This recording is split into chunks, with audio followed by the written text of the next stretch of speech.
اسی لیے ہمارے اسلاف، ہمارے بزرگ سوانح پڑھو، ان کی سیرتیں، ان کی تاریخیں، ان کی زندگیاں پڑھو تو پتہ چلتا ہے۔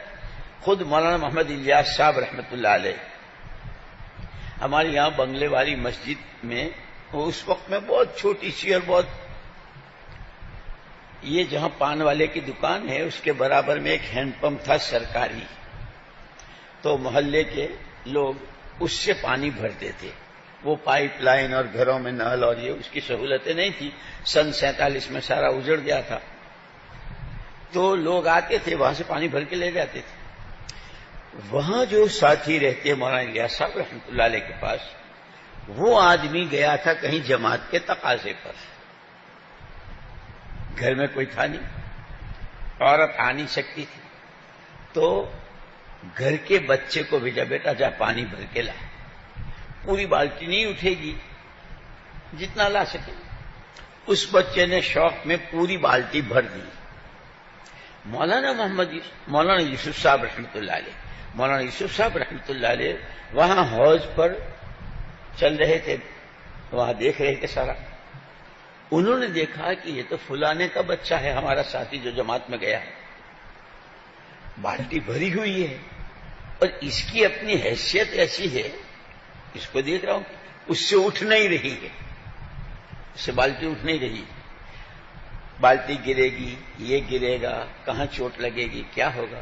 مولانا یوسف صاحب رحمۃ اللہ علیہ کسی سے نہیں کہا، سیدھے باہر تشریف لائے، اس بچے سے وہ بالٹی لی، اور پیچھے جہاں مقیمین جو وہاں رہتے ہیں وہ لوگ رہتے تھے، اور اس وقت میں یہ سارے پردے اور یہ اتنی بڑی بلڈنگ اور ایسا پنکھے کچھ نہیں تھا۔ گھروں پر بھی جس میں رہتے تھے ٹاٹ کے پردے پڑے ہوئے تھے، ٹاٹ کے۔ تو اس بچے سے پوچھا، بیٹا تیرا گھر کون سا ہے؟ کہ میرا یہ ہے۔ چپکے سے مولانا یوسف صاحب رحمۃ اللہ علیہ نے پردے سے باہر بالٹی رکھ دی اور چپکے سے چلے آئے۔ اس کی ماں کو نہیں پتا کہ بالٹی کون رکھ گیا۔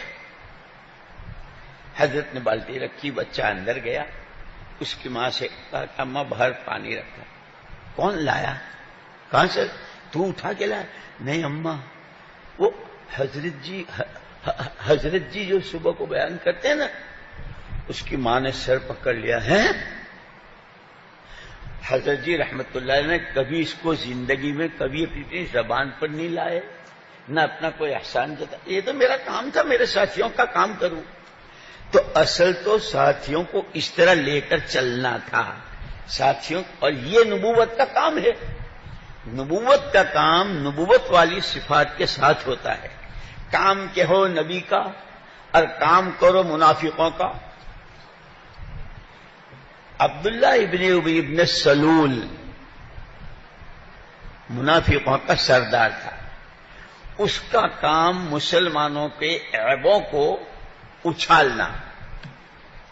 یہ جو مسجد آباد کرو، مسجد آباد کرو ہم کہتے ہیں نا، اس مسجد کی بنیاد سمجھو، لَمَسْجِدٌ أُسِّسَ عَلَى التَّقْوَى مِنْ أَوَّلِ يَوْمٍ أَحَقُّ أَن تَقُومَ فِيهِ۔ جس مسجد کے لیے اللہ پاک یوں کہہ رہے ہیں کہ پیارے پیغمبر صلی اللہ علیہ وسلم یہ مسجد زیادہ اچھی ہے، اس کا حق ہے آپ کو یہاں رہنا چاہیے۔ کیوں؟ اس مسجد میں لوگ ہیں کہ لوگ تو بہت ہیں؟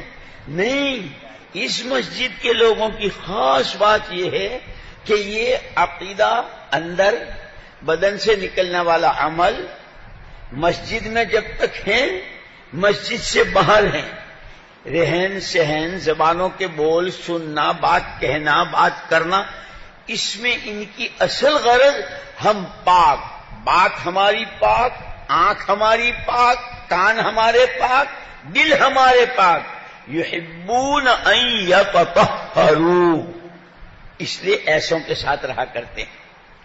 یہ مسجد کا کام جب شروع ہوا، لوگ